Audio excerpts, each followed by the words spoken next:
Good morning, Kuya! At mga ka-food trip! Gusto nyo bang mabusog sa mga Pinoy food?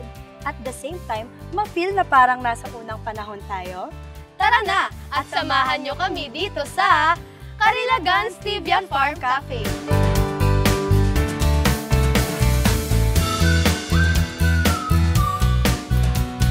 Pagpasok pa lamang natin sa lugar, ay kita mo na agad ang heritage vibes dito.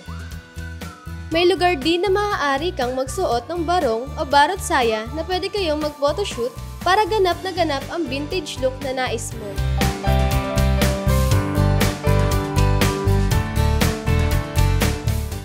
Ang ganda pala dito, no? Saktong-sakto sa pangalan ng lugar. Oo nga kaya kitang-kita talaga yung natural na kagandahan ng kalikasan. Kaya sa laki ng nilibot natin. Oh, wait. Alam ko na yan. Gutom ka na, no? Oo, nakakagutom. Tara na nga. Tikman na natin yung mga binabalik-balikan ng mga putahe rito. Tara na. Masasarap daw yung mga pagkain dito.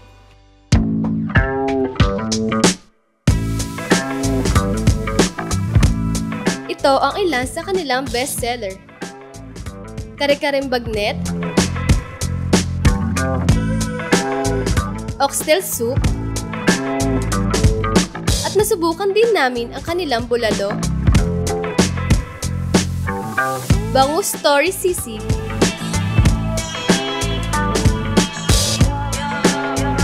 at ang kanilang Carilagan fried chicken.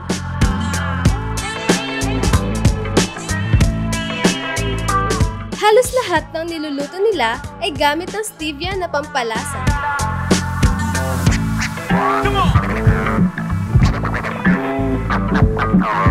Aside sa mga main course dishes, narito din ang kanilang desserts na gaya ng halo-halo na bagay sa mainit na panahon.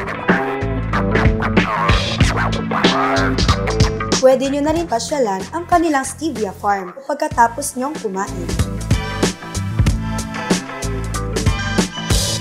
Isa pa sa nagustuhan namin dito ay ang kanilang hangarin na makatulong sa ating kalusugan. Tumutulong rin sila sa mga dialysis at cancer patients at mga piling estudyante na kanilang sinusuportahan sa pag-aaral. For this batch, mapupunta ang proceeds ng pinagbentahan ng Honesty Corner sa mga mangangalakal na maaaring matulungan kahit na sa maliit na paraan. Kapag gusto niyo palang kumain dito mga kasambahay, maiging tumawag na kayo sa kanila in advance for booking. Matatagpuan sila sa Tambubong, Bocaue, Bulacan. Searchable sila sa Google Map or Waze app. Siguradong mag-e-enjoy kayo rito mga kasambahay, kaya dalhin na ang pamilya at barkada. At dahil dyan, idagdag nyo na ang Carilagan Stevia Farm Cafe sa inyong dadayuhin dito sa Bulacan. Hanggang sa susunod nating food trip!